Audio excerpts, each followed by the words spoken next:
Hello and welcome once again to the Nottingham Hockey Centre and to the home of the famous Beeston Hockey Club. With the end of the normal England Hockey League now only a few short weeks away, the fixtures all have added interest, and today is no exception as Beeston, lying third in the table, face visitors Hampstead and Westminster, who are looking good for a place in the top two as they go head to head with Surbiton. Beeston will be buoyed that East Grinstead dropped points in a draw yesterday and so still are below the Bees, but it's getting tight up there. Something from today's game which gets underway here at 2 o'clock, would be a great result for the Beeston lads. But with Hampstead and Westminster hosting Surbiton next week, the visitors today will want to keep the heat firmly on.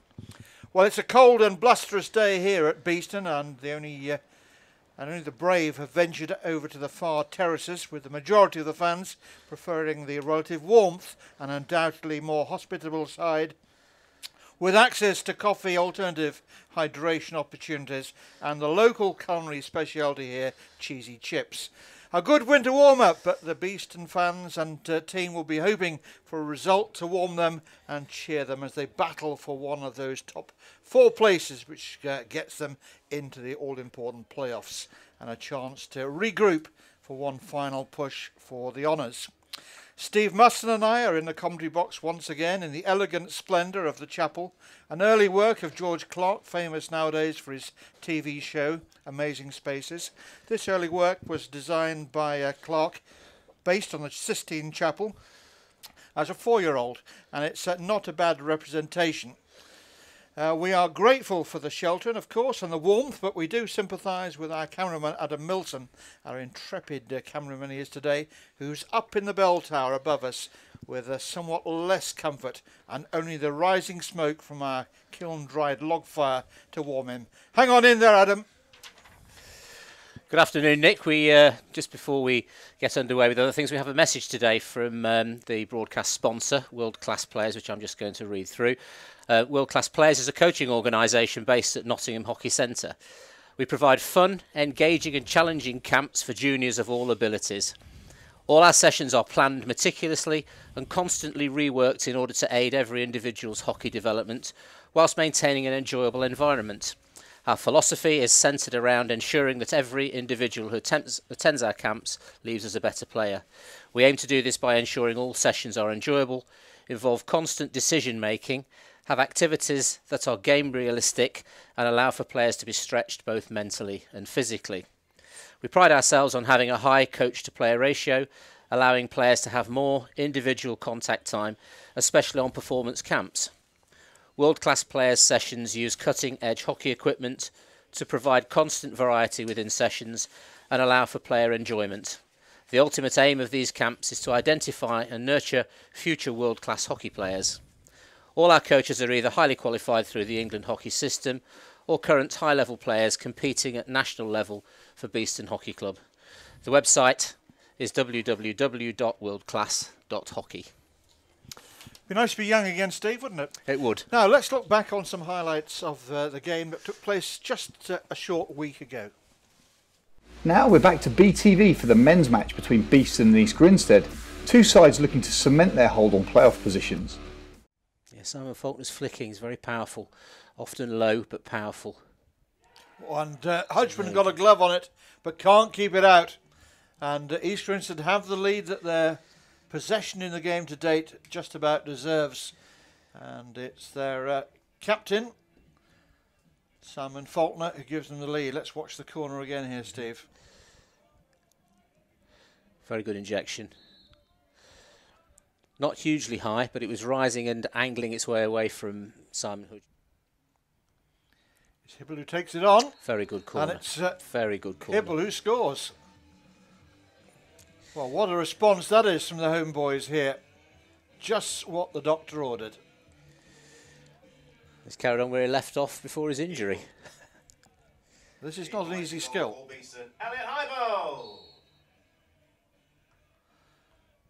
Excellent, excellent flick. Beat deflection off Hodgman. Faulkner again. He's done it low and hard into the corner, and that's more of a trait of his corner flicking. That is his trademark, isn't it? But what a talisman he's proving to be here for his team. Let's watch it again. I thought Hudgwin was a little further to his own right this time. Yes. And Faulkner all along speed. the corner. I think we'd mentioned it a second or two before that corner was awarded, and it was the pace of the passing that I think. Ooh. Oh, what! Well, there we go.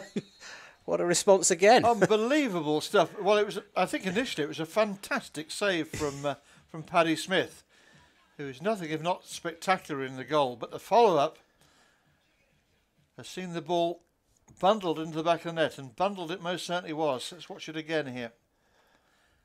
Great perseverance initially. It's hit the bar and come back out, hasn't it? Save bar and Yes. then. Sevenoaks starting to look somewhat detached down at the bottom, but those points for Exeter today, or University of Exeter, start to suck Wimbledon back into the mix. Yes.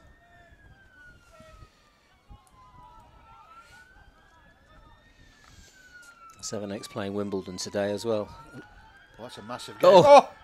It's forced over the line, and East Grinstead have got the lead again. Beeston are complaining about some infringement they think they've seen in the circle. I don't think there's very much point in the umpire referring with his colleague on this one. Let's watch it again. Well, it's a real tangle. Just what we're talking about. That High ball again, takes it on. Well, and it's I think with a deflection, and it was a player down at the top of the circle, but the goal is going to stand. Yes. And Beeston have got out of jail again. Did this one take a big deflection, Steve? Or I think it did take a deflection. I'm just trying to see how the player got injured, whether it came off. Oh, I think it was the follow through with the stick that's hit the player. Instant pass out to this left-hand side. Angle's very wrong there. Very wrong. Yeah, and that's what happens when you hurry things. Yeah. And there we go. That might be enough. That is enough. And Beeston have been beaten here on their home turf by East Grinstead, who pick up 3 vital points.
When you succeed, we succeed.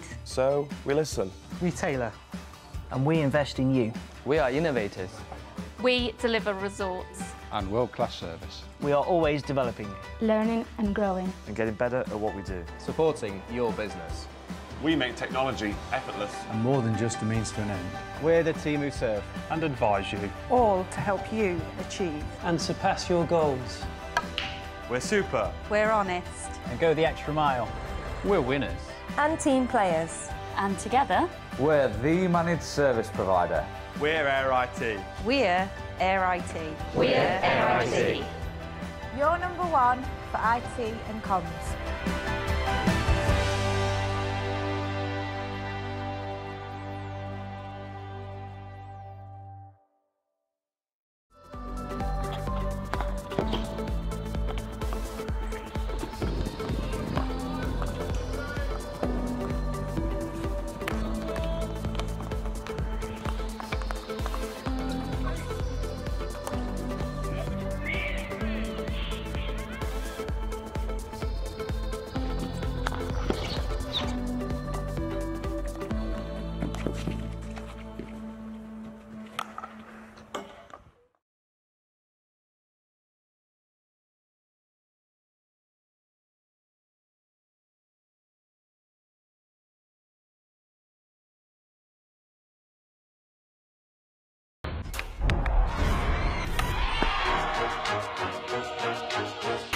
I played at the highest level for Holland since I was 17. First you start as a talented little girl and just go and play, and now you really have to carry the team. A lot of the media, they always write things about you, but it's not important. I know what I can do, and the people that I really care about, they always believed in me. And I've always been a fighter. Even when you think you can't go anymore, you just keep on going because of your team. My position in the field is important, but without the others, I'm a no one. Speed is very important. There isn't room for error, actually. It's just me, opponents, and my teammates. You have to give it your all, no mercy. Every competition we play, you just want to win. When you step on the podium, it's just the best feeling in the world. It is hard to dare and dream about winning, but we know if we play well, we can beat anyone.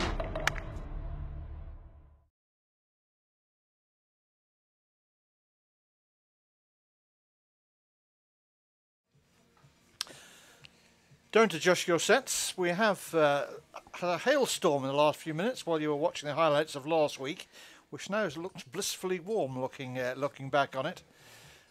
Those points lost by Beeston last week, Steve, looked expensive in the final analysis. I think so. I think this push that Beeston are wanting for the third spot were affected by that. But as you mentioned earlier, Nick, the idea has improved a little bit because obviously East Grinstead Reading's result yesterday was a bit of a help to keeping them in third place.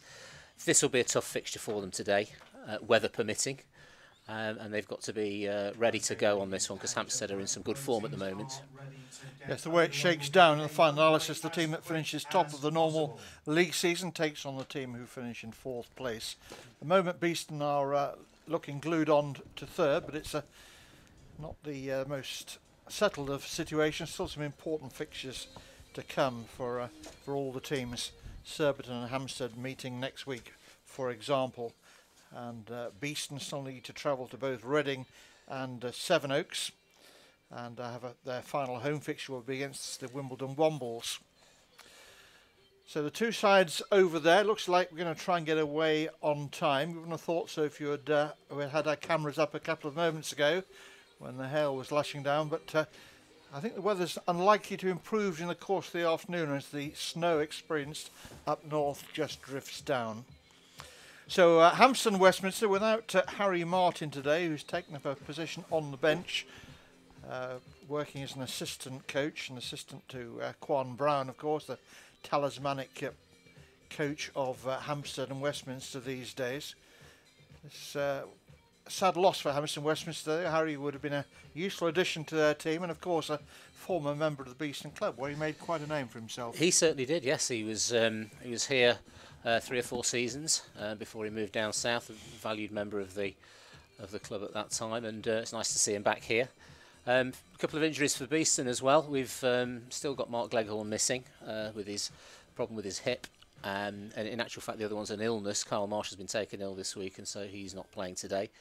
So this part of the season often features players missing for one reason or another. And I think it'll still be a very good contest, this. I'm interested to see how Beeston set about this, bearing in mind they've not played to the best of their ability over the last couple of weeks, but they'll be certainly up for this one. So the two umpires stripped off, bringing the teams out onto the pitch. That's Dan Barstow to the left of our picture there, and his colleague today, Nick Bennett. So we wish the two umpires the very best of fortunes as well. The two teams won't want to hang around, and indeed Hampstead already walking along the line, shaking hands. I'll apologise in advance. The Hampstead shirts are very smart, but they're certainly not designed for commentary with the right-hand number. Very hard to distinguish.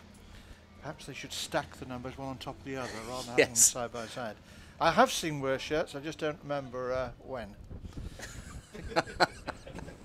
So there they are. You'll see the problem looking down. Very, very nicely designed, but not desperately practical. Busy, I think they're called, aren't they? Busy. No, actually, I do like the design, but if you put the numbers one on top of the other on the white panel, it would work perfectly well. You got to think outside the box sometimes. Yes. So it's rather a bleak scene, I'm afraid, here, but we are in winter still when all's said and done. And we've had no real winter in this part of the world to speak of yet. There's the Beeston huddle. Simon Hutchwin there. Coming across with the shopping trolley behind him. And Beeston need a big performance today. So disappointed not to take something from the game. They're a little bit unfortunate. If you're watching the highlights immediately before this game, you'll have seen they had a corner ruled out in somewhat controversial, perplexing circumstances. But a chance today. I think Beeston would probably see a draw today as a good result. I think they would. I mean, I'm just looking at the stats for Hampstead. I mean, not only are they the second highest goal scorers, but their goals against tally is substantially below anybody else at 16. That's quite remarkable at this part of the season. So they're very difficult to break down. I think a lot of that is to do with the way that Quan Brown choreographs the play, and it's been a great season for them from that point of view. So defensively strong, and of course they've got the goal scorers from corners. Matt Guys-Brown with his 13. 12 corners and one penalty stroke. Yeah, and Rupert Shipperley, who's as we were mentioning the other week, a predator of a striker who does very well. Yes, he's chipped in with 7 as well. So there is goal threat contained within the Hampstead team. Well, almost ready to go here. Don't think the players will be too sorry to get underway. Back to halves. If you've been following hockey on the television recently, you might well have been more used to the 4 quarters. We're back to halves again today. Adam Dixon there in the centre of the Beeston midfield. Didn't really impose himself on the game as much last week as one might have expected, but it's not easy for these internationals coming back into the club environment to suddenly just to take over where they left off.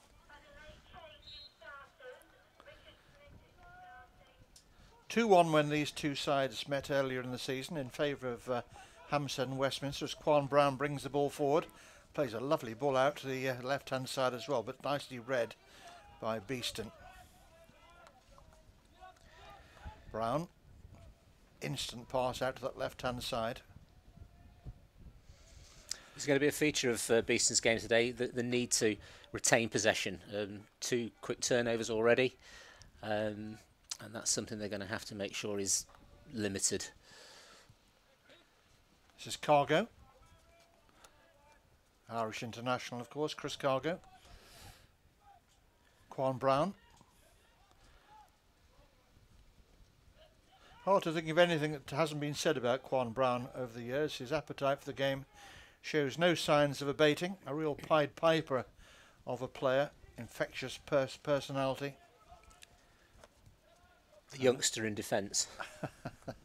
Good to see the youth policy coming through. But indoors or out, Quan always plays with the smile on the face, which is so nice to see. And a very demanding coach he's become as well. Whistle's already gone. Simon Hudgwin there, not called into action. Chris Cargo making a nuisance of himself, popping up there in the centre forward spot. As Quan Brown brings this confidence to the team that allows them to push forward. They're often with two guys at the back and very high half-backs, and that creates a lot of options for them getting forward. Very difficult to actually deal with that, and he's very capable of changing the system whilst playing because of the way that he plays, and he said it certainly made a big difference to the way Hampstead's games are nowadays. Beeston moving the ball around at pace and with intelligence as well. Quan Brown in on a challenge and is penalised for it. Little over eagerness there, going in on Joe Sharp. Sutcliffe got that all wrong. Some of Beeston's better games have been when the chips are down, really, when they've had to play against the top sides. Surbiton was an obvious example. It's leading that to that natural energy that they feel they have to add to these sorts of games.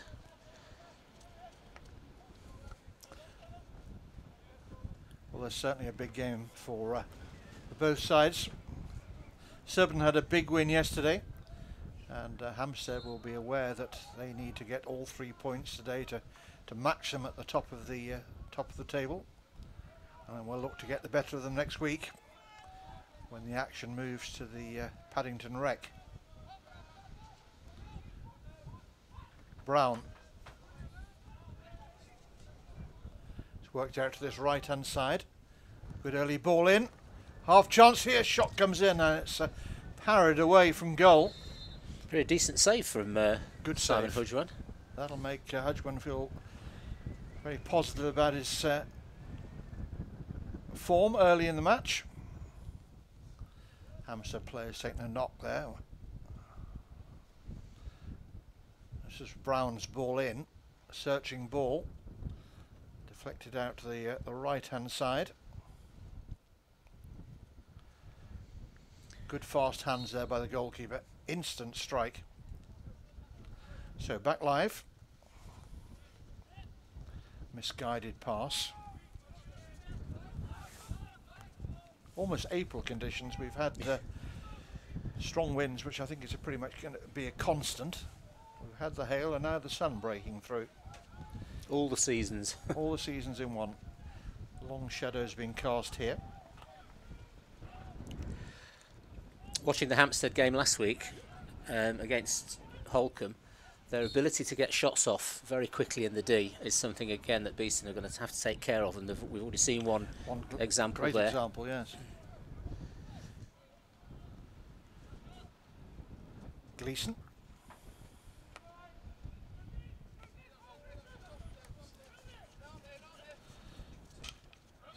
Beeston obviously missing Gleghorn from the penalty corners, but also an open play as well. And young Kyle Marshall had a good game last week. Sorry to hear that he's not well. We wish them both a speedy recovery. The two Ulstermen there.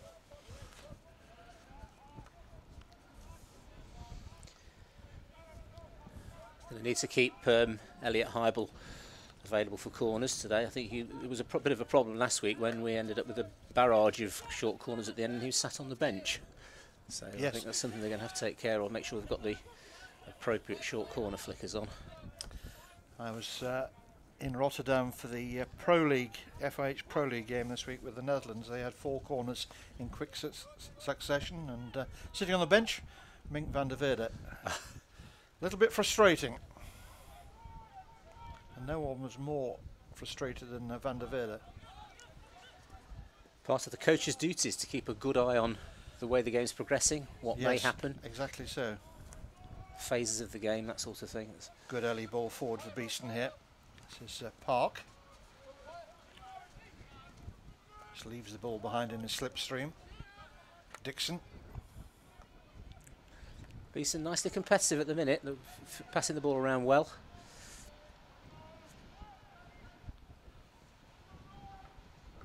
Well, although Beeston have not been able to live with the pace set by Surbiton and Hampstead and Westminster in the league consistently throughout the season, they're still a dangerous opponent, and Hampstead will be well aware of that and will pay them plenty of respect, I'm sure.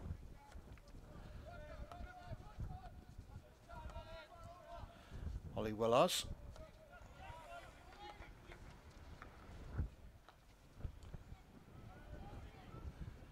Again, good early ball forward from Beeston. Back door firmly closed. Free hit just a metre or so outside that Hampstead Westminster circle. Trying to win a corner, the first corner of the game there, but it didn't quite come off. Hampstead defended well. A good pace here from Hampstead Westminster down the left-hand side. Shepherded there by Ollie Willars. Kept a very close eye on things. Beeston looking to get the ball to the other end of the pitch very quickly, and very successfully done too.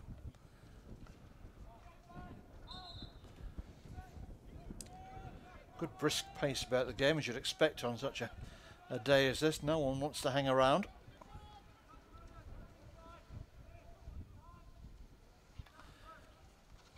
Reverse stick cross harmlessly across the face of the goal and out of play.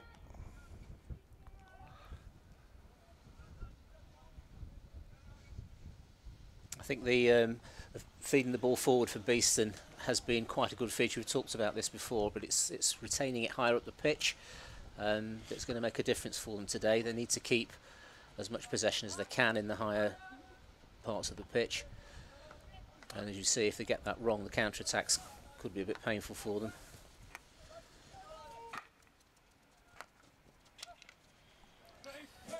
Good work from Elliot Hybel. Sideline ball here.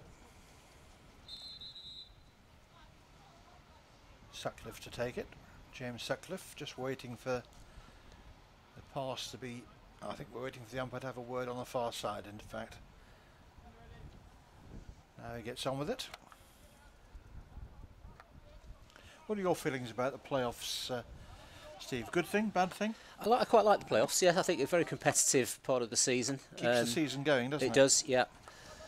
And of course, throughout the league, you've got that fight of certainly the top half, and even deeper into the league than that, of clubs that want to get to that level. We saw with the Ladies' League yesterday, Buckingham, their win here against Beeston Ladies put them into the top 4. Yep. That was a tight affair. It was.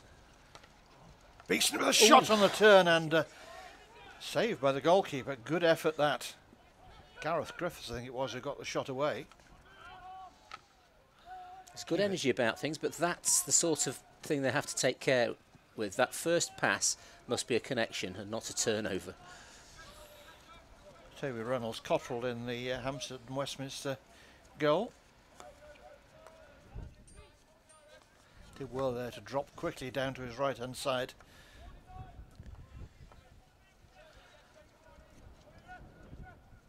So both sides have had a sighter. Both sides have drawn good quality saves from their opponent's goalkeeper. Of course, the Quan Brown aerials are quite useful as well, pinpoint accurate. And of course, his players will expect those from him.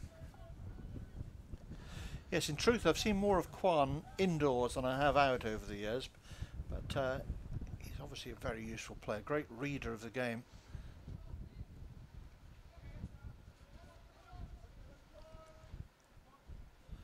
Real crowd pleaser. Oh, a miss there. So it'll be a long corner for Beeston, wide out on that attacking right hand side. Ball took a real hop off the turf. Fired in with pace. Keeper's gone down. This time the umpire ruled in favour of the defence. Off Henry Croft's foot, I think there. It was.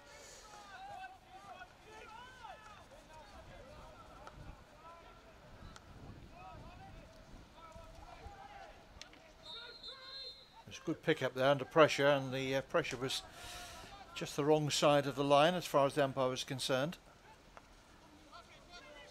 Taken quickly. Wasn't the best angle for the pass, and the defence getting a stick on it, deflecting it away for a long corner again. Brown, mistrap from him, that's something of a collector's item. Doesn't miss many of those. That's a little more pace on it than he was expecting. That will be a free hit for the Bees. Well, picking up on any Hampstead errors, that's something that Beeston could look to do as well. That situation can lead to good counter-attacks. More hardy souls out there on the far side than I was expecting to see, Steve. I must say, Yes, yeah, they're doing going to well. take a real buffeting out there. They really are. Heroes to a man. Big Vice President's lunch here today, so there's they won't be feeling the pain so then. they're all walking off the roast beef or whatever it was they had. Great to see the gathering of the great and the good of Beeston and Nottingham hockey.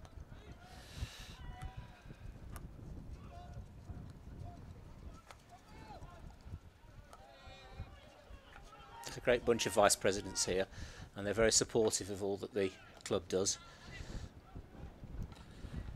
A wonderful ideas while keeping people involved in the game. Little moment there that I thought was interesting. Elliot Hybels in good possession of the ball in the D. I think he could have little bit more power in his play there, and he might have won a corner.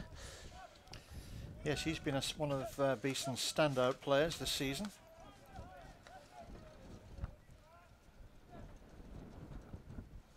So 12.5 minutes gone. Still no goals to show. Plenty of attacking intent being shown by both camps here. No one's sitting on the draw or parking the bus in any way. I suspect we're going to get another dose of something, sleet or hail or snow even, before too long. Or miss clearance there, and Hampstead on it in a flash. Little delay from Ollie Willars, and his pass was straight to the Hampstead forward. Misguided pass, misdirected pass into the circle there. I think the conditions will affect the players a little bit. It's cold, and the wind, it makes communication difficult, so there's probably in games like this a few more errors than you'd normally see.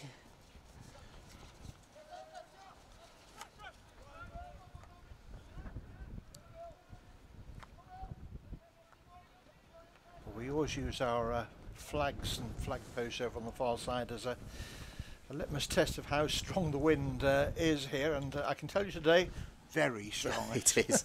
They are absolutely being ripped away from the flag posts, and the posts themselves are blowing backwards and forwards. What did the other clubs know yesterday with them all playing on the Saturday? Yes, there were somewhat easier conditions yesterday. This Ladies' Day here at Beeston yesterday, of course, with the girls in action against Buckingham.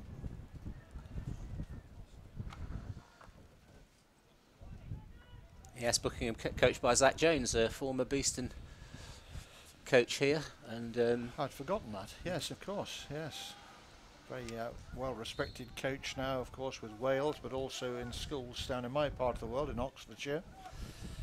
They produce some very good sides. Very demanding coach.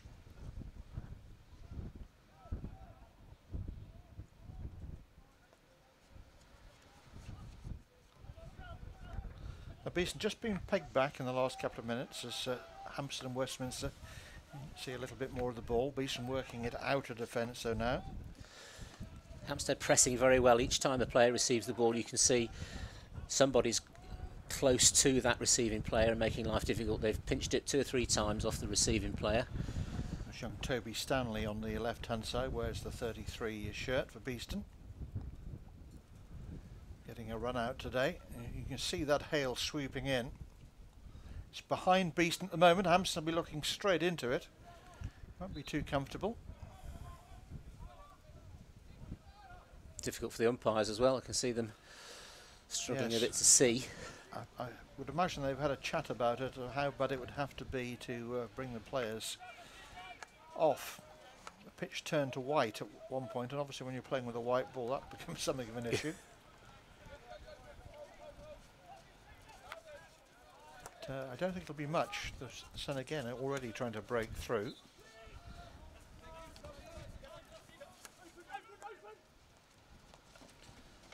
April showers and early March.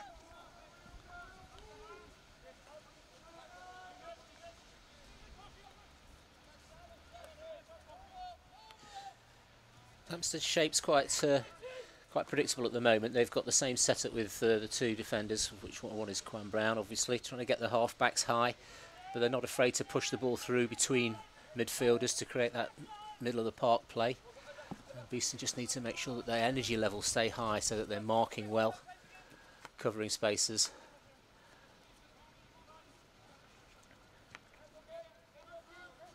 Adam Dixon not seeing much of the ball at the moment. I'm sure Beeston would like to get Adam more into the play. He's not a player who would allow himself to be absent from the action for too long.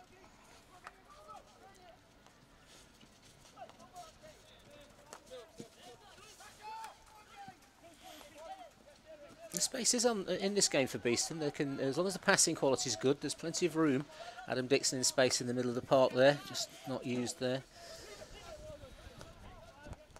Patience just breaking down for a moment there. Beeston with a rather wild pass out of defence, handing possession back to Hampstead and Westminster. Brown is dispossessed. Now, good early ball can find Brown out of position here. Chance for Beeston to run at that Hampstead circle. Brown is back goal side and just about in the nick of time. Yeah, decent counter-attack, a little bit of finesse at the end just to make the last connection. Yes, very well contested ball there, and it's a penalty corner for the Bees here. And Hampstead in the face there of Dan Barstow. Let's watch it again.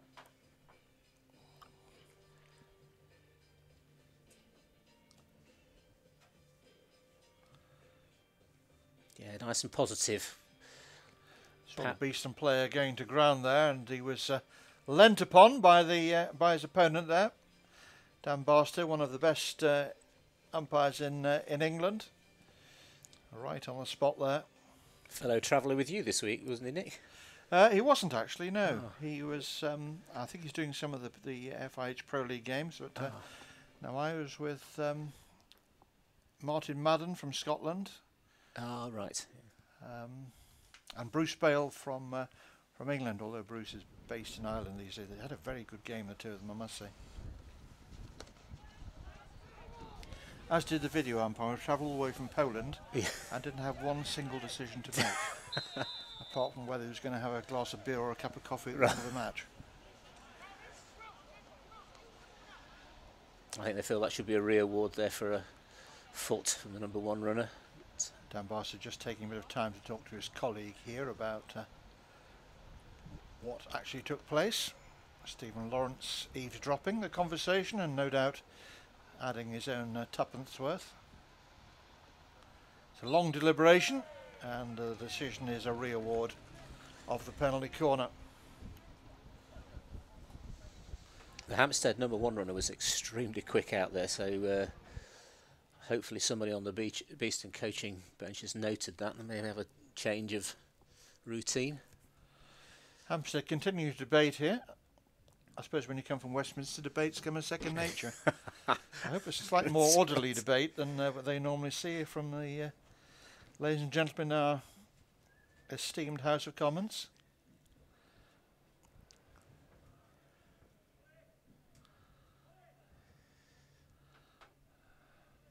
Quan Brown with the final inquiry.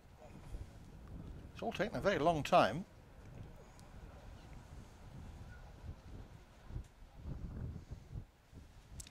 Making sure you've all got the necessary kit on for this, for these defensive duties. You're missing nothing. The clock has been stopped.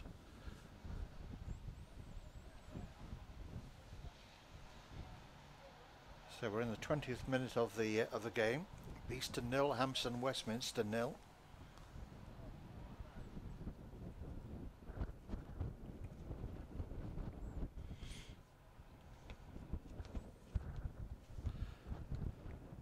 They need to practice getting this kit on quickly. If they found themselves in the Euro Hockey League, by now they'd have at least one player sent to the halfway line for time wasting.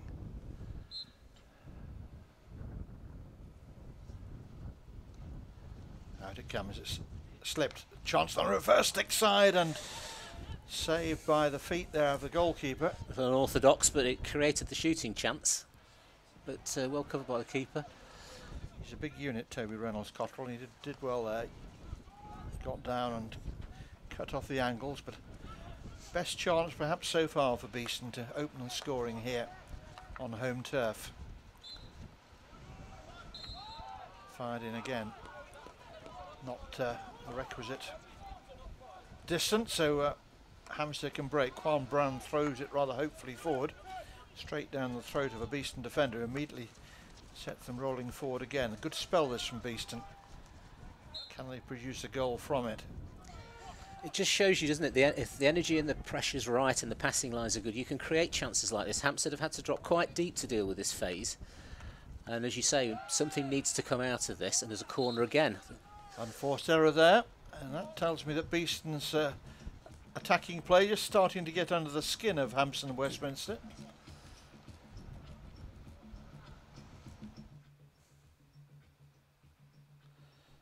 And Beeston starting to pose some problems here.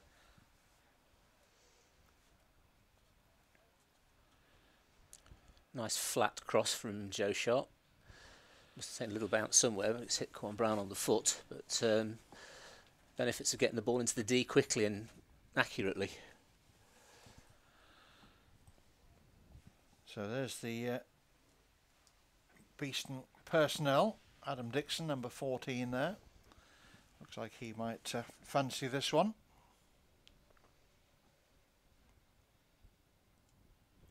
Two Castles.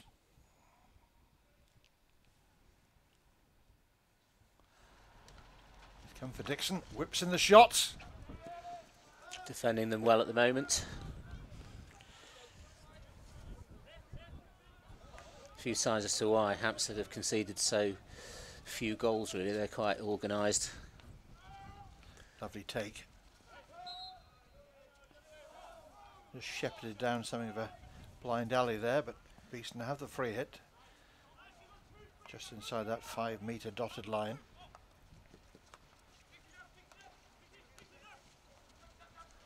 That's lovely work into the circle. Is there going to be a finish here?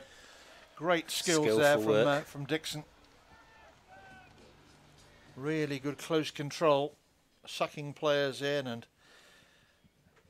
in the end the penalty corner.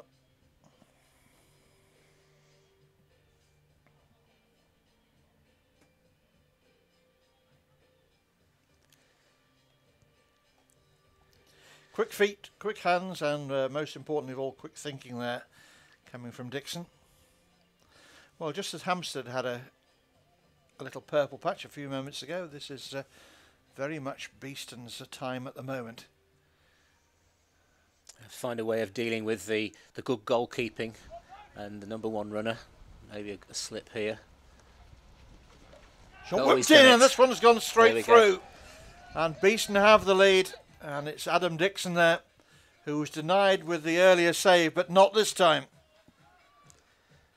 The pressure tells. Let's watch it again here, Steve.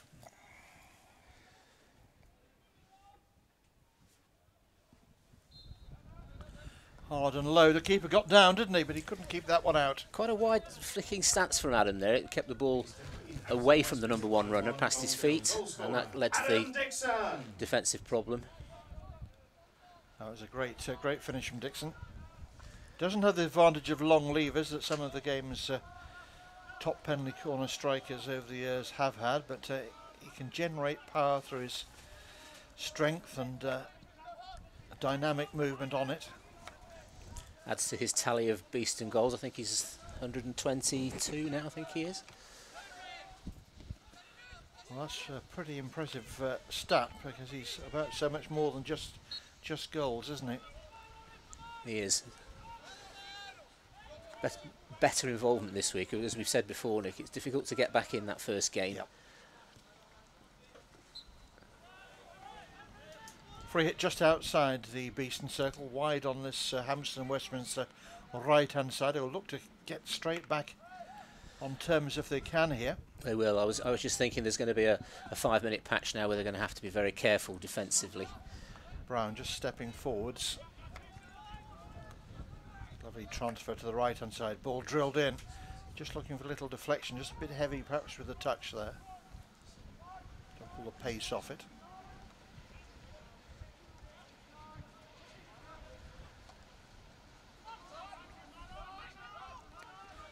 And Beeston pick up a loose pass and can move away towards halfway.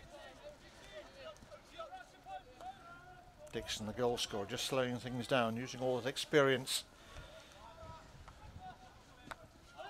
So important to get this part of the game, having just scored right. Possession, accuracy, staying out of range of the forwards.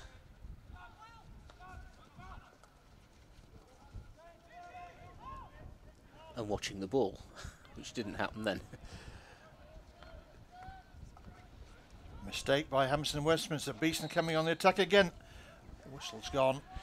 I wonder if there was a pass. I think there was a pass there that Richard Lawrence could have made. I think he's tried a very awkward reverse stick shot there. It's going to be difficult to get that one away. Well, Beeston have certainly made an impression on this Hampstead Westminster side here. They won't have come expecting an easy passage, and this is turning out to be a particularly difficult obstacle in their season at the moment. Brown. It is quite reminiscent of the first game because that was very competitive. Not many goals. But these are the games that you live for, aren't they? These are the ones They you are. remember, the hard-fought points.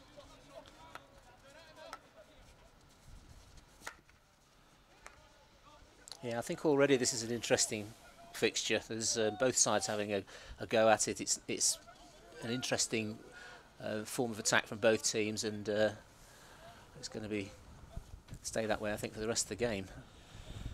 Surbiton moved on to 38 points from 15 after yesterday's victory. Hampstead at the moment, with a game in hand, are 3 points back on 35, and with an inferior goal difference as well. Beeston then 10 points behind Hampstead and Westminster going into this game on 25, and then East Grinstead on 24, Holcombe on 22.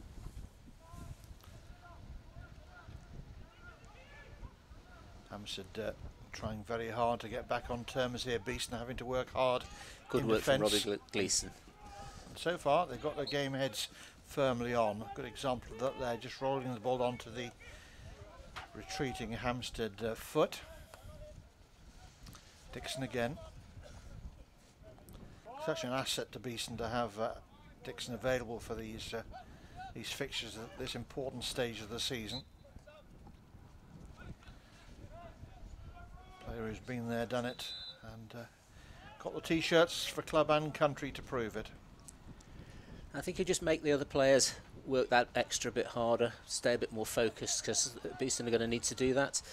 If they don't keep that game head that you refer to on, they will find Hampstead getting back into the game. So a bit of leadership needed, I think, from Stephen Lawrence as a captain and Adam as the senior pro. Not that Stephen Lawrence isn't a senior pro, he's been around as long as anybody. Good work again coming from Beeston here.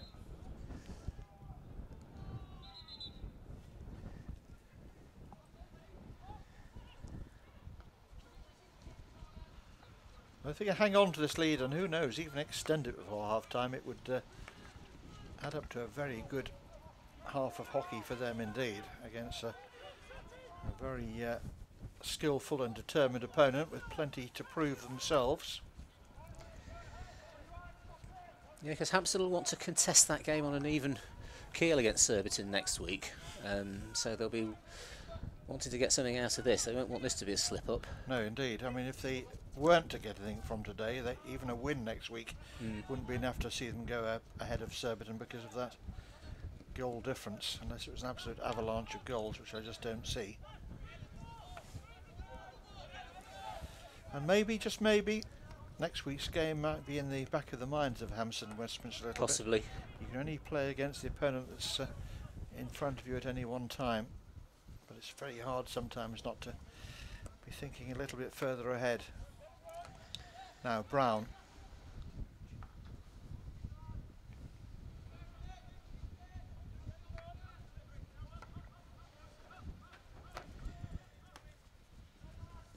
See, in many ways, this could actually, in theory, be the one of the playoff fixtures, Beeston Hampstead. Yes, it could easily be. So yes, it could easily be. And I think Beeston, from Beeston's perspective, I think they probably would rather play Hampstead. They're tough fixtures anyway at that stage. So the motivation for Beeston is to keep hold of the third spot. Yes, and over 70 minutes, anything can happen, as yes. opposed to the league programme, where, by and large, the league tells its story. The league doesn't lie.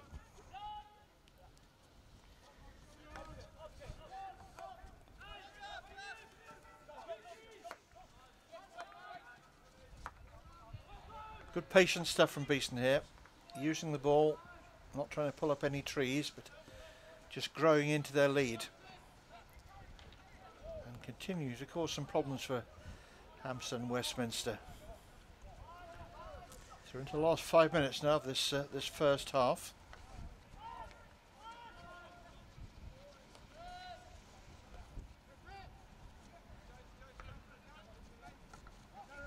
I think Hampstead have been slightly better than Beeston at winning back possession, but there's energy-wise, I think Beeston have got the edge on that at the moment. They're yes, it's been an energetic performance, and here we go again. Here they go, straight down the middle this time, into the circle.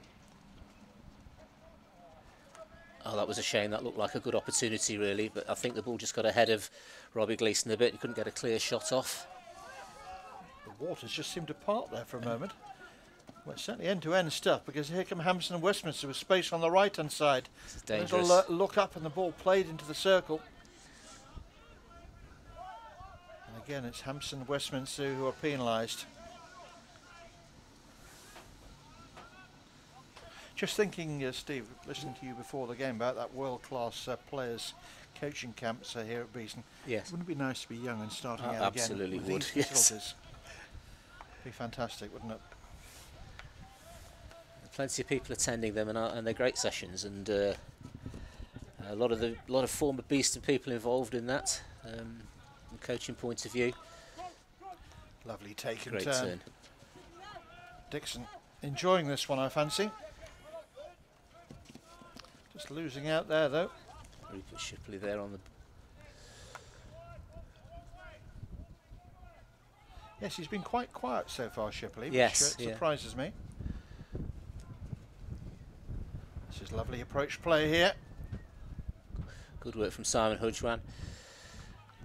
Beeston digging it away. From a simple point of view, the two things that Beeston knew they were going to have to keep an eye on were obviously not giving away corners with Matt Guys-Brown's reputation, and making sure that they deny possession to Rupert Shipley, because that's where their goals have come from. So they'll be quite happy, I think, if they can hang on to this lead. They're doing a bit more than hanging on, in fairness. Yes. They can maintain this lead through to half-time. It'll be a happy camp, I suspect, but they'll also be aware that they're playing at the moment with the strong breeze behind them, and from the elegant comfort of the chapel, we're not able to judge particularly accurately just how strong that wind is, apart from looking at the flags. But how much of an advantage that has given the Bees in the first half, only time will tell. I Brown. think Stephen Wood, from Beeston's point of view, will be relatively happy with the way the things have gone, but he will want to see them retain a bit more possession for longer. Quan Brown. Very rarely gives the ball away.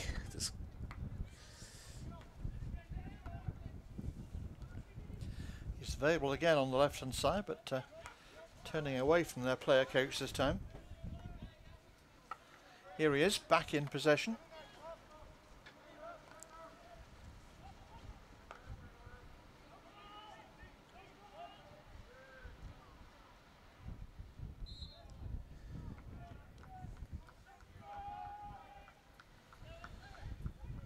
So into the final minute of the first half.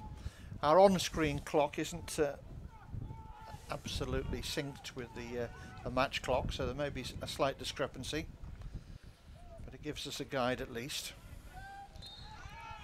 Well, a little bit scrappy in the midfield there. Good example of where not to turn the ball over. We're in the last minute. Hampstead looking to get back into the game. Beeston in possession. They have to do better than that.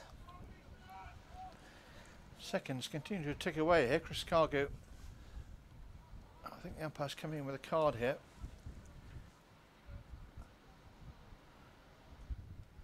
Possibly for playing the ball after the whistle. Yeah, I think so. Yeah, that's a card. And that, do you know what? That's a fair decision.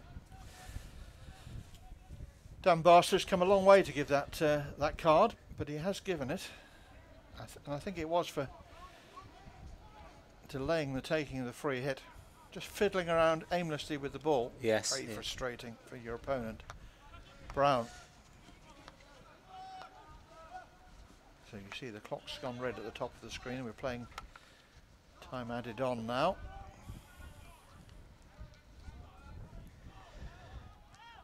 Beeston have worked hard to mark the players in the D and make sure that nothing's finding its way easily to them.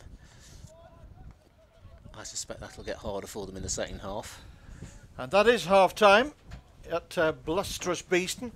Despite the difficult conditions, a very skillful and very determined performance from both sides. But here at the Nottingham Hockey Centre at half time, Beeston 1, Hampstead Westminster 0 is the scoreline. Adam Dixon, the goal scorer for the Bees from a penalty corner in the 23rd minute. We'll be back with all of the second half action, and we hope that you'll join us again back here for that soon, when the action moves to the Paddington Rec. Brown. It's worked out to this right hand side. Good early ball in. Half chance here. Shot comes in and it's parried away. Win here against Beeston Ladies put them into the top 4. Yep. That was a tight affair. It was. Beeston with a shot on the turn and saved by the goalkeeper. Good effort that. Gareth Griffiths, I think it was, who got the shot away. Down his back goal side and just about in the nick of time. Yeah, decent counter-attack, a little bit of finesse at the end just to make the last connection. Yes, very well contested ball there, and it's a penalty corner for the Bees. At least one player sent to the halfway line for time wasting.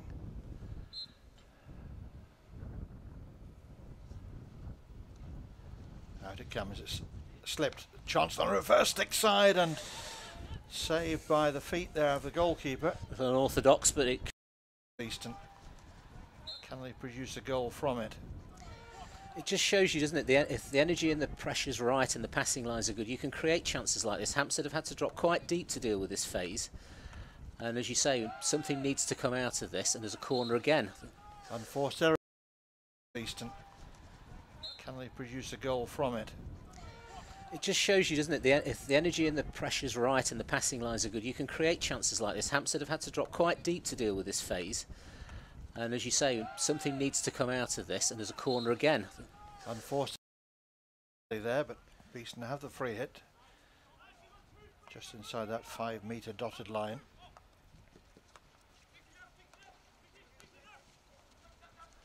That's lovely work. Into the circle. Is there going to be a finish here? Great skills there from Dixon at the moment. Find a way of dealing with the good goalkeeping and the #1 runner. Maybe a slip here. Shot whipped in, and this one's gone straight through. And Beeston have the lead, and it's Adam Dixon there who was denied.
When you succeed, We succeed. so we listen. We tailor. And we invest in you. We are innovators. We deliver results. And world-class service. We are always developing you. Learning and growing. And getting better at what we do. Supporting your business. We make technology effortless. And more than just a means to an end. We're the team who serve. And advise you. All to help you achieve. And surpass your goals. We're super. We're honest. And go the extra mile. We're winners. And team players. And together, We're the managed service provider. We're Air IT. We're Air IT. we're Air IT. Your number one for IT and comms.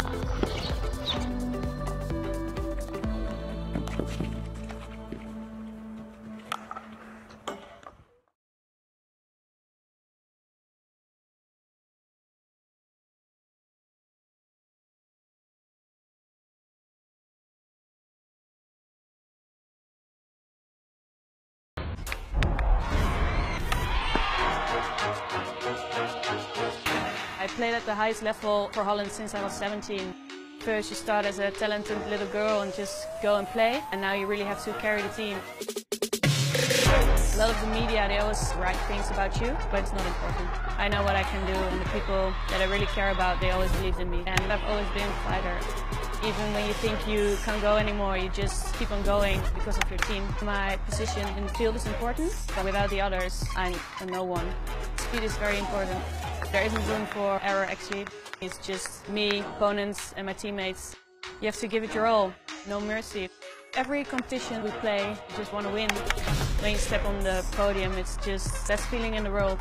It is hard to dare and dream about winning, but we know if we play well, we can beat anyone.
Welcome back then to the Nottingham Hockey Centre. We've just had the window cleaners in.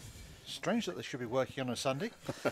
But it continues to blow a hoolie here. But the players back out onto the turf, coinciding the arrival with an enormous black cloud that is looming large away to my right-hand side. The northern end of the ground here. Beeston will be playing into the teeth of that gale in the second half, but comforted by the fact they have a lead at half time. And as Steve and I were saying, an excellent first half of hockey sees Beeston leading by 1-0. Can we expect more of the same in the second half? Well, I think that Beeston will certainly be encouraged by the number of times they're able to get into the D. Need a little bit more finesse in there and composure. But of course, Hampstead, as they were showing in the last 5 minutes before half time, won't want to see this stay this way for long. So there's going to be a lot of pressure from them, I think. Beeston have done well not to give away corners. So defensively, that's a plus as well. So that's something they have to do in the second half as well. Yeah, so anything other than a win today for Hampstead, they would see as a major upset, I think, and disappointment. But on the balance of that first half, Beeston, I think, probably did just shade it. But it's a long, long way to go. 35 minutes then, second half now back underway. And Quan Brown on the ball for Hampstead Westminster. And they'll be blown forward by this buffeting wind. Huge aerial. It's carried by the jet stream, I think, that one. It's Yes, you can see that hail coming down again here. I think I prefer snow to hail. Yeah. Hampstead Westminster wanting something and getting nothing here. They were quite quiet, I felt, in the first half in terms of their interface with the match officials. There wasn't too much to debate. There was the second taking of the penalty corner, which was the exception. But they need to give a little bit more and perhaps get in the faces of their opponents and on occasion maybe even the match officials in the second half. This is such an important game. Nicely brought down there by Brown. Important phase now for both teams. This 5-minute spell now is going to dictate what happens, I think. And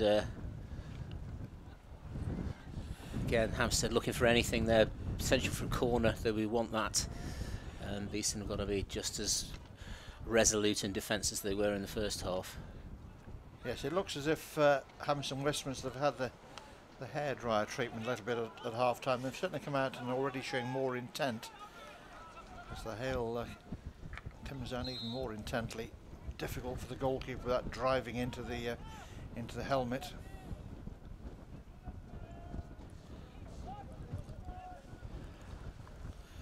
Sam Hudgman doing the little jogging exercises on the spot there, trying to stay alert and focused.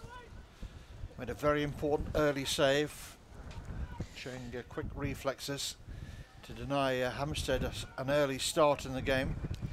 That will have worked well for Simon. He's he likes to get into the game in the early stage of it, really, and if things go well for him, it can signal quite a good performance. So I was pleased to see him make that save.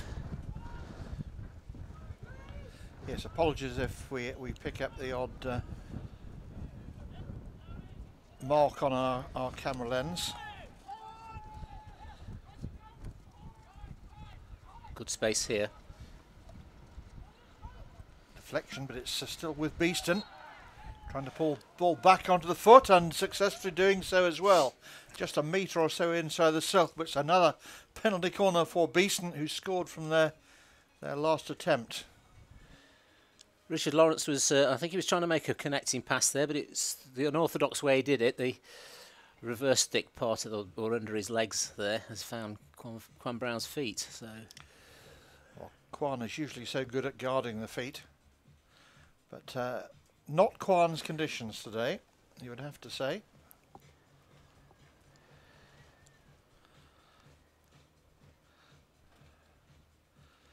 Not anyone's normal conditions unless you know any hockey-playing Eskimos. It really is a little bleak. I think when it's as cold as this, you've got to do as much as you can to keep some warmth, and the best way to do that is to run around. And I think Beeston doing that quite well at the moment. Now what's the discussive point here?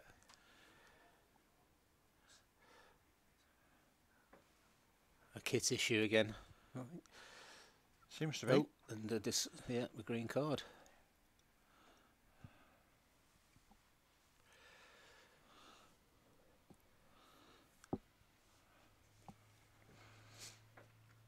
It can't really be dissent for the award of the corner because that was pretty straightforward, I think. It looked a nailed on corner, didn't it? But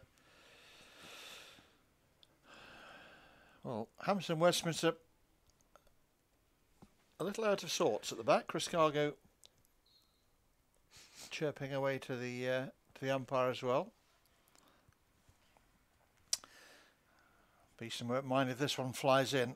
There's the shots. That almost looked like it was the right connection, but I think that's gone behind the goal from Stephen Lawrence.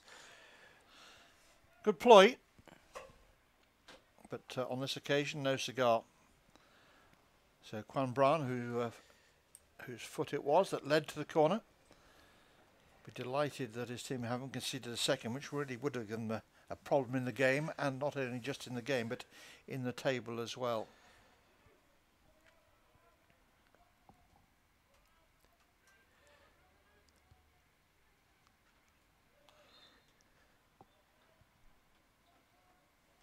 That's a quick restart from Hampstead.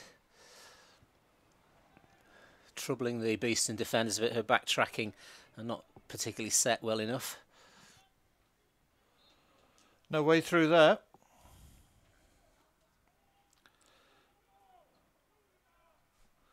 I hope we're paying our cameraman danger money. I was going to say the window cleaner's back again.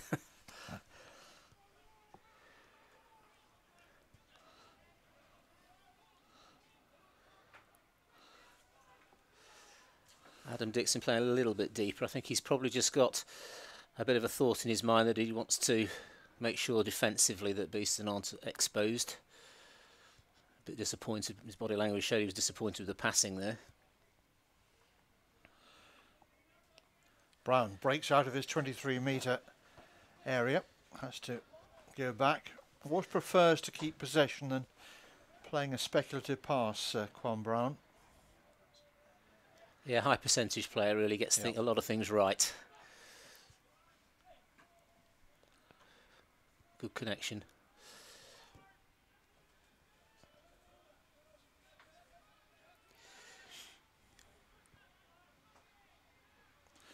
That's a loose one from Brown.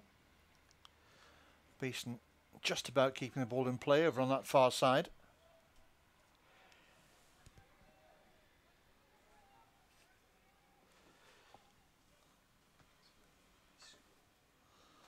Brown immediately has a player straight across and in his face.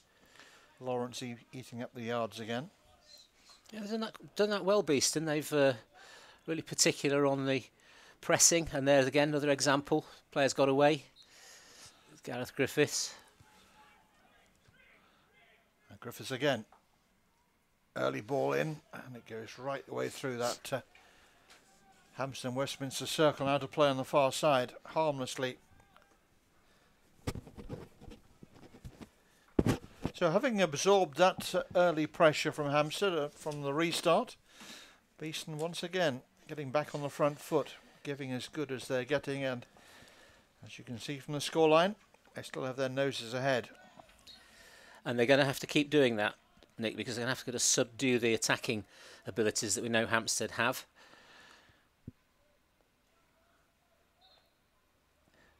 Yes, indeed. The playing record of Hampstead this season that you alluded to early in the piece, Steve, is most impressive at both ends.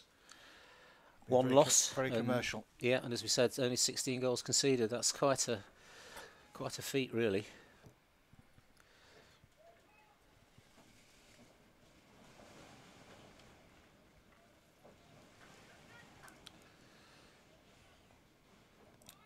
Robbie Gleeson again.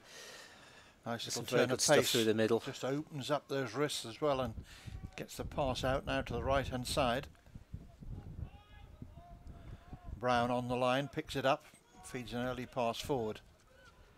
Dixon just going fishing on the reverse stick side, almost got it on the end of his hook, not quite.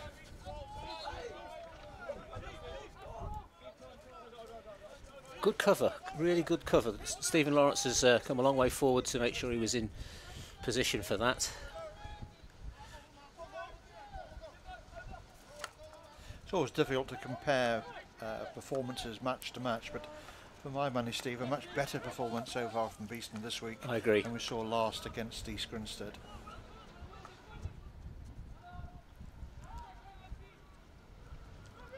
But it will all count for nothing and be quickly forgotten in the final analysis if they can't take something from today's game. These two sides finished, or started rather, the game in second and third positions. If it was to stay like that, of course, the end of the season they would meet again in the playoffs.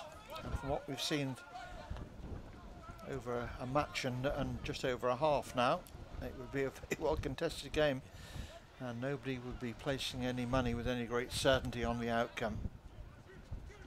Brown.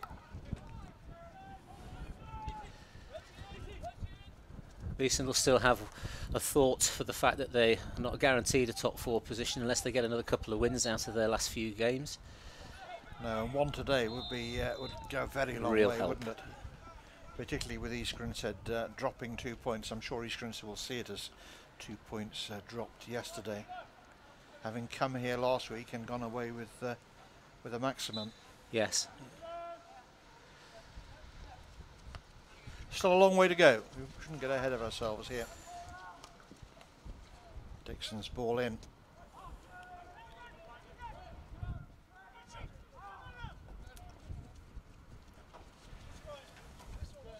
The angle of that, that was Ollie Willars with his slide pass towards the D, but it really wasn't directly at anybody, and I don't think the leads were strong enough for that, and it's just gone straight off the back. So again, that's sort of another way of just handing possession back to your opponent. Well, that Haleshire seems to have gone away, but I fear that rather like the Nottingham tram system, there'll be another one behind very shortly. The good thing is it hasn't really interrupted the play at any point or created too much of a difficulty for two very competitive sides down there. Have made light of the difficulties.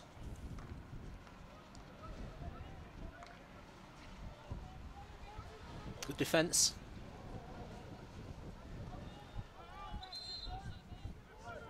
Beeston player Again. going over the stick there, but it's given as a sideline ball. Dan Barstow looking down the line there. Was in perfect position. Cargo. Was a loose one from Chris Cargo. Dixon very nearly picked that one up and could have launched an attack from there. Dixon working very hard to get back. Oh, that's contention. very unlucky. I think that Adam feels that he's made a decent tackle there. Again, the work rate from the Beeston lads very good. Nearly got them possession in a dangerous part of the pitch. Well, you made the comment early in the game, Steve, that Beeston sometimes save their best performances for the big games, and today is a big game. Yes. And this certainly must go down, from what I've seen in this season, as one of their better performances.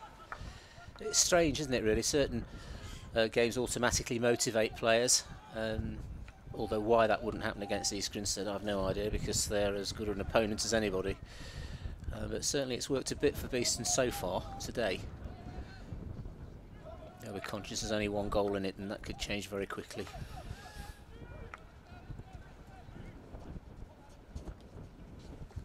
Beeston throwing it high.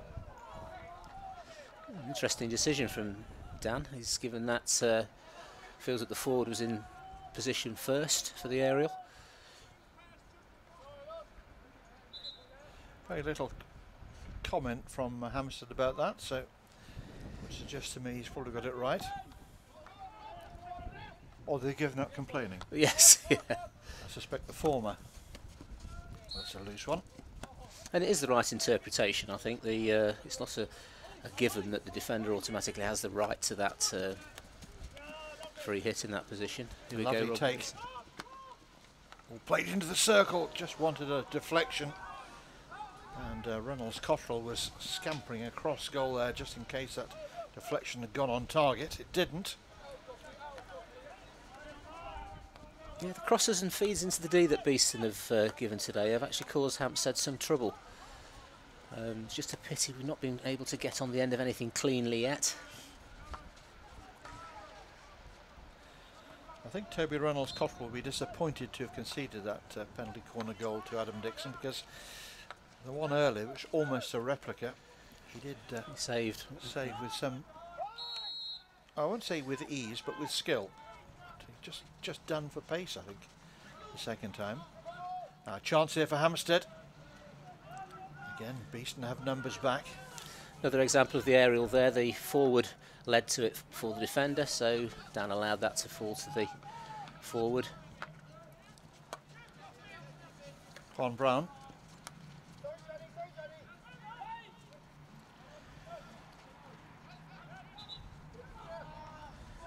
It's a little bit more energy needed there, I think, from, I think it was Elliot Hyber who tracked back. Ball was loose for a second or two longer, and I think he could have got onto that, but it's worked out all right so far.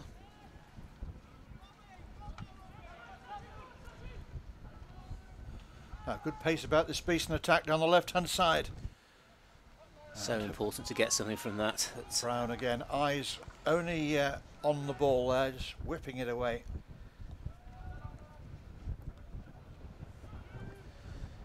Stephen Lawrence attacking in the wrong direction.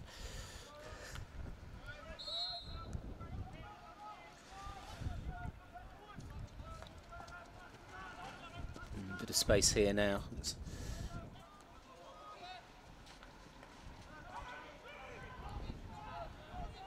Long corner. Again, Hampstead Westminster just trying to introduce a little bit of tempo into the game again, which seems to come and go with them a little bit. It is interesting how these passages of play can change in favour of one team or the other, isn't it? It's yes, I mean it has blown, literally blown hot and cold a little bit. First one team blowing hot, then the other. Beeston, some good work from Chris Proctor there. Very good, strong, wasn't he there? Now Brown, good early ball forward. Now it's a chance here is there for Hampstead Westminster down the left-hand side. Whistle's gone quite early there in that that run, just inside the. Well, she's taken on the 23-metre line. Little slip, no harm done. Hampstead Westminster still in possession. It's well defended by Beeston. Adam Dixon there just directing things. But, his teammate not able to take advantage of the advice offered. Hampstead looking at the quick restarts here to create some openings, try and loosen up this defence a bit.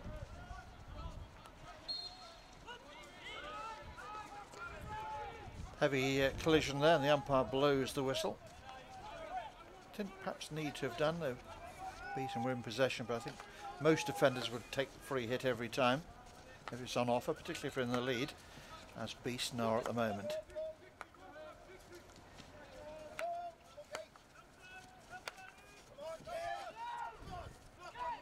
Sideline ball. Robbie Gleeson goes to look for it. Beeston's back four performing quite well. The passes have been accurate, but they'll be conscious that there's a, like this situation just cropped up, the presses are strong. Good closing there from Kai Kepelar.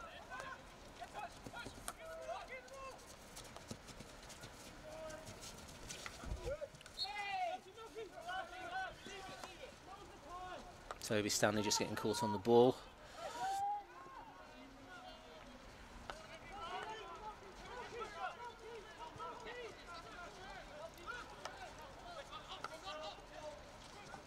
Cargo, good early well ball, stepped but in. nicely Very read. well stepped in by Very Joe Sharp. well read. Well, certainly Beeston are at it today. Good ball out to the Well left-hand watched. side. Good progress.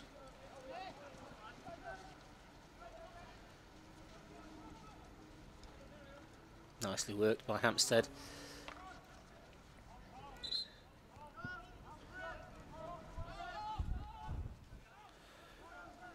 Con Brown brings the ball to the top of the circle for the restart. Always looking for the next pass. Sets off into that engine room. Bypass with the pass.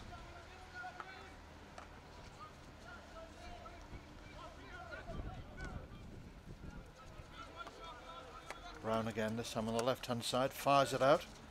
Well kept in there.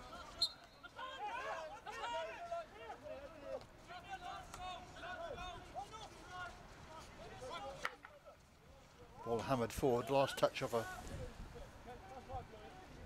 I thought it was off a Beeston stick. Obviously not. I think he just got under it a bit and it missed the Beeston stick and flew off the back. So another possible attack has broken down.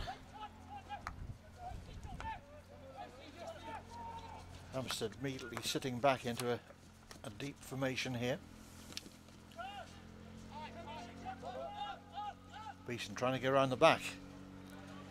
Very nearly finding the back door left ajar.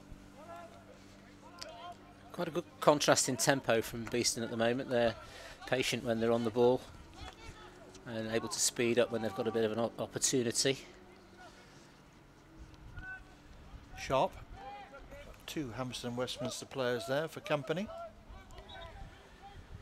I think they're too far out to hold it in the corner for the next 14. I don't think we'd have many viewers left. If that was the case. If that was the case, Steve. No, I think you're right.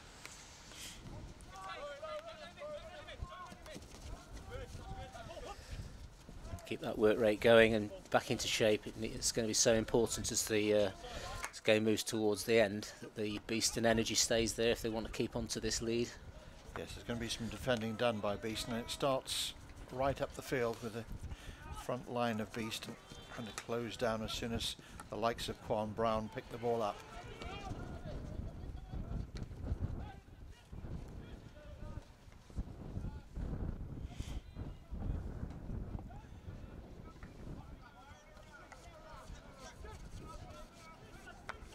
It's a hard task to keep the off the ball running standards high all the time, but so far so good. Have Hampstead Westminster had a penalty corner in the game yet, Steve? I can't. Not yet. No, I don't think they have. Well, that's credit to Beeston's defence that they've denied one of the league's top scorers even a solitary penalty corner. I'll be very happy if they can do that for the next, well, now 15 minutes or so. Yes, I was going to say they'll be lucky to get away with the whole game without conceding a corner, but the fewer the better, really. Ball cleverly played out of defence, nicely picked up as well.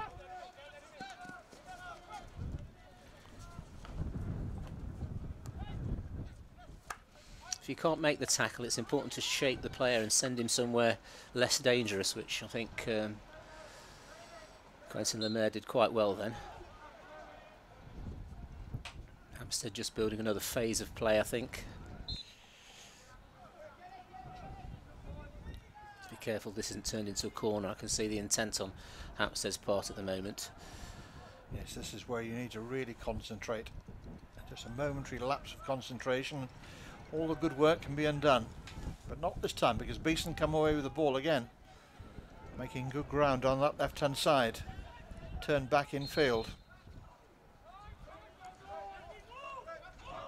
Chris Proctor's done very well there to hold on to that. He just got a bit loose. His skills were good enough.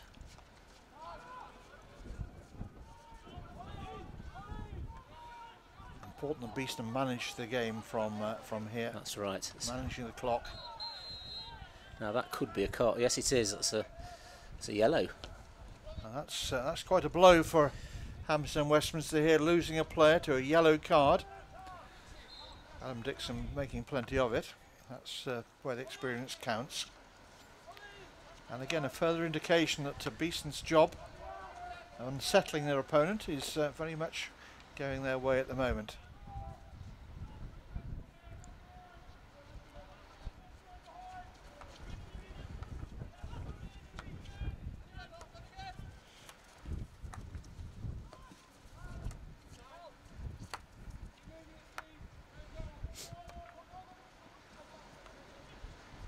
Beeston using the full width, stretching the 10-man Hampstead team now as much as they can and maintaining possession. There's no excuse for not holding that possession now. I think when you've got the extra man, they've got plenty of opportunities to make sure that each of these passes is good enough. And there's Ollie Willard's slipping, just turned the ball over.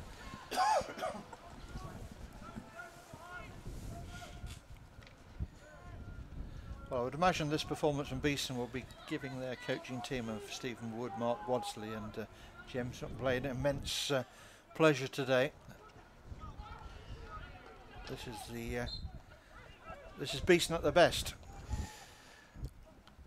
He'll be entering into Lovely that nervous ball. 10. That's a great connection. Make something of this. What's that come off? Stick, Nothing I at think. all. Well, the defender's stick. It would appear, the umpire there, that's Nick Bennett, right on the spot. Hardly mentioned the umpires, which is always a good sign, means they've had a good game, I think. Too much controversy at all, I don't think. Nobody's complained about much at all. Couple of little discussive points, nothing more than that. Brown with a lovely ball forward. Really whipped that pass in, didn't he? Beeston again with some defending to do here. And he's capable of making that pass over big distances as well, so if there's a lead forward that he can connect with, he won't miss that chance.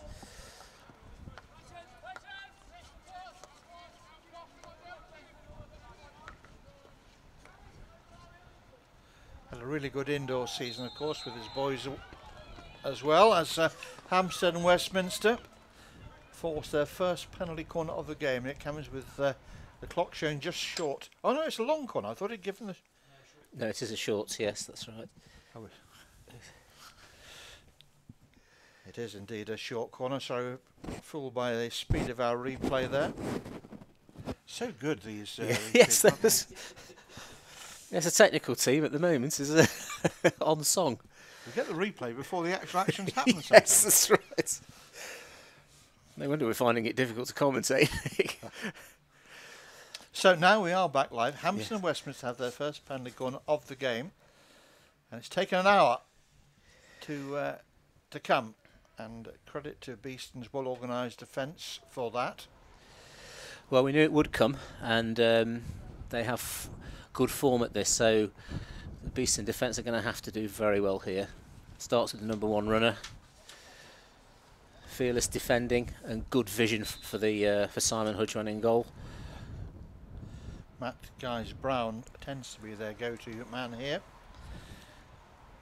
He scored 12 of these out of 13 in the season to date. Another one coming from the penalty spot.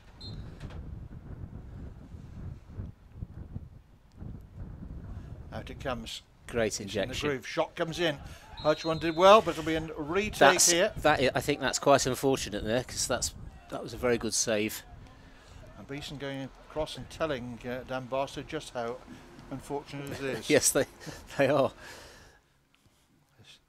This in a replay of that last corner.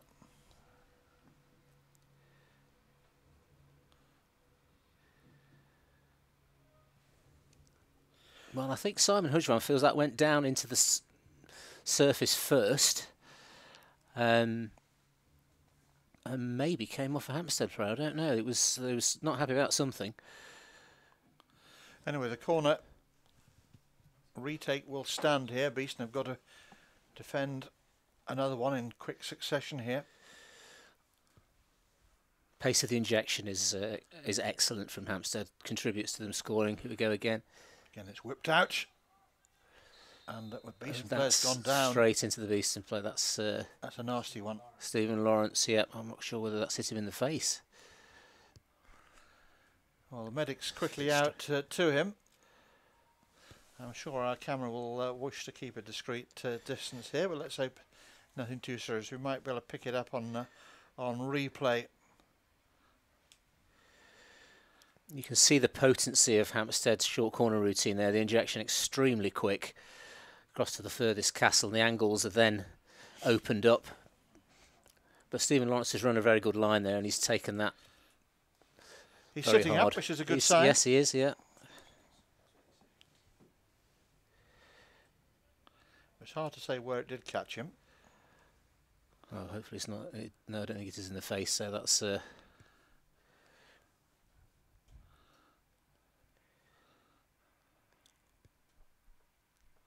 Well, he seems to be walking okay, and indeed running okay.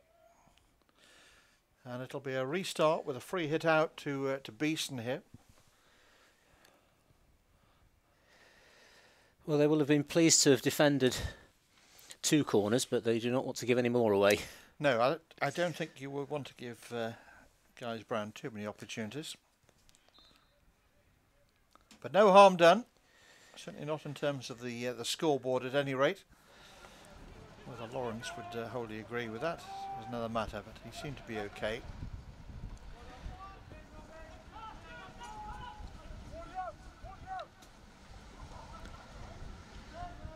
It's that phase of the game, Nick, where the minutes get longer for the Isn't it just? Isn't it just? For the defending team. Adam Dixon, who's been in these sort of circumstances for club and country so often. Shame Henry didn't pick that up, Henry Croft. It was almost an opportunity, wasn't it, there?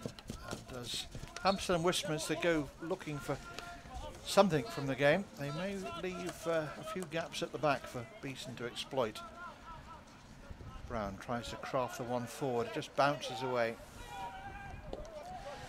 This is a phase of the game where defenders look to forwards to take the responsibility by getting on the end of passes that are played forward quickly and making sure they don't turn it over and letting the defence be set all the time.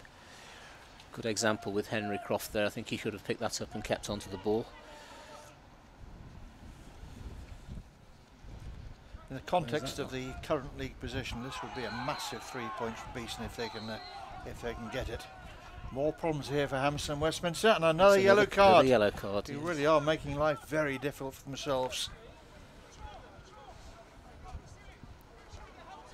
Held on to the turning player there and stopped him getting towards the ball, which I don't think was going off the end of the pitch, which is why the umpires have given the yellow card.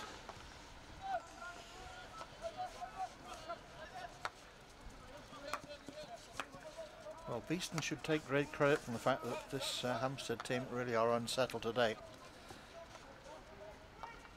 I've not seen enough of Hampstead this season to say whether this is the best that they can offer, but Beeston have controlled the game for large parts. The scoreboard, a fair indication, but still far from a winning lead. But if they can see this out, it'll be a very good result indeed.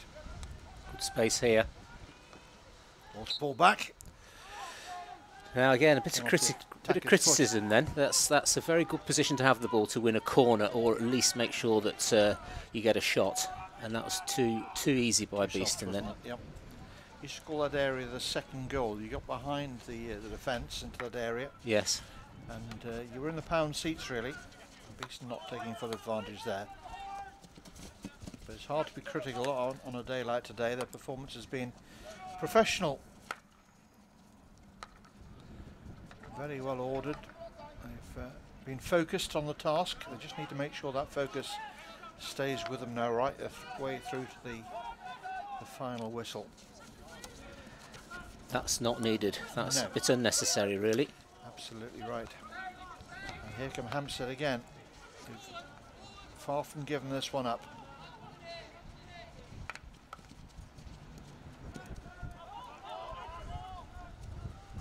Brown's got some running back to do here, and it's the sideline ball for Beeston as well. Well, they are beginning to get to that stage of the game now where they need to control this and keep it in the Hampstead half.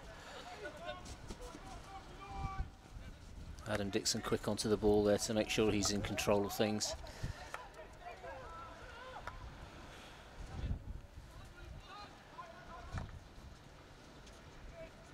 This is where Hampstead, only having 10 players, will start to hurt them and their team's cause.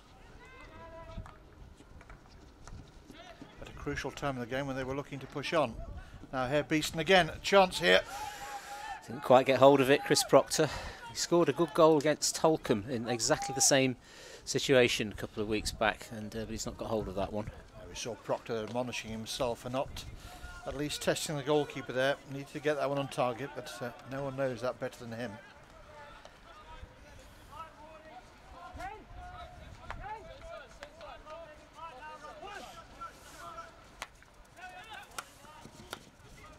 Space there for Hampstead. Good connections. And a very good tackle there. I think that was Stephen Lawrence who's returned, looking all right. Yeah, no harm done. And he'll want to be in the thick of things in these closing minutes to see his team, hopefully from his point of view, across the line here to 3 very, very important points. I said early in the game that I thought Beeston would be happy with a point today. I suspect if they were to surrender this lead now, they'd be far from happy with the point. They would. We've seen them do that a couple of times this season, and it'd be nice to close one out. Well, they're the ones that really hurt you, aren't they? The ones where you think you're nailed on for a win and you concede late on. Yes.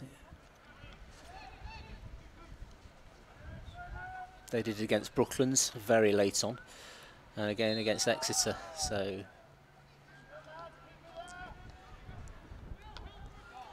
Bees with the ball exactly where they wanted at the moment, though, deep in Hampstead and Westminster territory.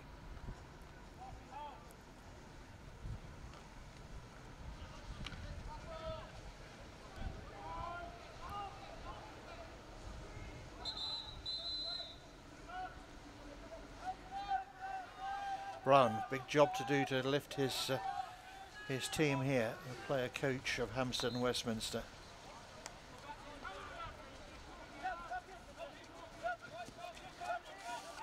To the kicking back. Powering their way through. Well, this is a real throw of the dice here. Just shows you how important getting something for today's game is. Yeah, proper power play being undertaken by Hampstead here. They'll look for something, but those aerials they've been throwing today have pretty much all gone off the back of the pitch. They have. Too much adrenaline, I suspect. I mean, Hampstead and Westminster will be well aware that a point today would mean that a victory next week over Surbiton would put them to the top of the table. But a loss today would mean that even a win next week wouldn't be enough to see them sitting right atop the group. There's still a couple of games to go, of course. Chris Proctor's had a very good game today, I think, and he has played well.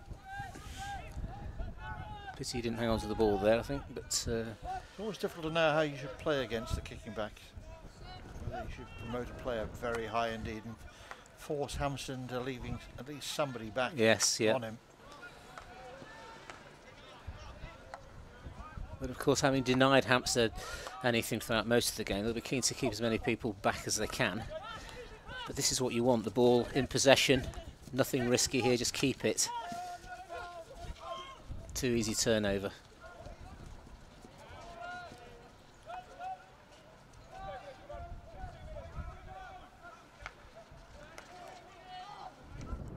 About a minute and a half left on our clock. Maybe a little more than that, but can't be much. Fired away from the danger area by Beeston.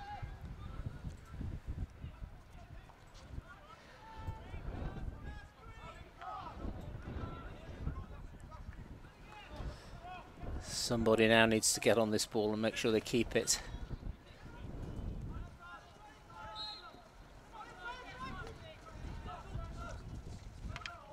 Oh, that's a great tackle.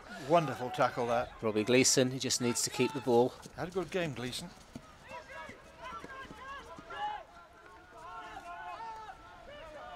Covering back there by Hampstead Westminster, who are certainly giving it a go here, and not having a lot of success.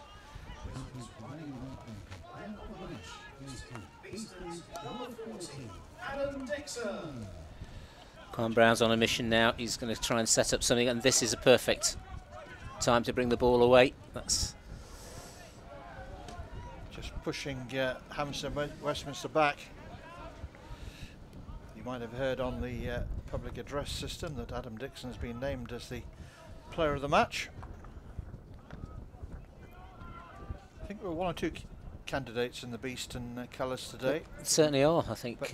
But the key thing for me, Steve, has been a great team performance. Very much so. I think the work rate and the commitment to getting something out of this has been excellent. They've been really at it today, and on song, on message, all the other metaphors. And there it is. And there's the celebration that greets the final whistle. And it's the home team here, Beeston, who celebrate a very hard fought, very well-deserved victory in the end by just the single goal. They absorbed everything that Hampstead and Westminster could throw at them, and that's a result that really does dent Hampstead and Westminster's chances of finishing at the very top of the league. come the end of the normal league season. It keeps them very much on course for the playoffs, however, and really does reinforce Beeston's position in third place. So a thoroughly entertaining game, Steve. I hope you enjoyed it as much as I did. Very much so. I did enjoy that, and I think that if Beeston can keep on to this third spot and end up playing Hampstead, that'll be a good result for them today as well. So take them into that playoff game, hopefully. So just the one goal for us to enjoy today, scored by our man of the match, Adam Dixon, from a first half penalty corner. And so from Steve and I here and the rest of our team here at the Nottingham Hockey Centre, we're going to go back into the freezing cold and walk home again, I expect. Thank you for your support again this afternoon, and we'll be back on BeeTV and next week for more hockey action when the action moves to the Paddington Rec. Brown. It's worked out to this right-hand side. Good early ball in. Half chance here. Shot comes in and it's parried away down his back goal side and just about in the nick of time. Yeah, decent counter-attack, a little bit of finesse at the end just to make the last connection. Yes, very well contested ball there, and it's a penalty corner for the Bees here. At least one player sent to the halfway line for time wasting.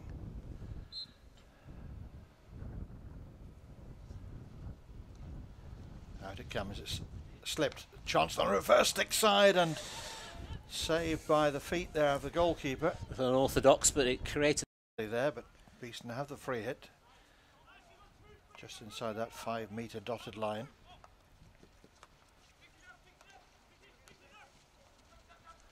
That's lovely work into the circle. Is there going to be a finish here? Great skills there from Dixon at the moment. Find a way of dealing with the good goalkeeping and the #1 runner. Maybe a slip here. Shot whipped in, and this one's gone straight through. And Beeston have the lead, and it's Adam Dixon there. So if there's a lead forward that he can connect with, he won't miss that chance.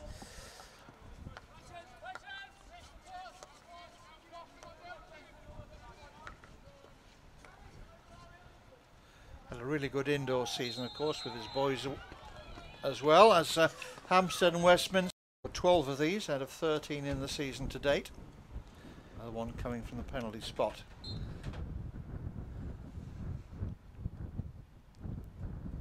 Out it comes. Great injection. In the groove. Shot comes in. Hutchman did well, but it'll be a retake here. I think that's quite unfortunate there, because that's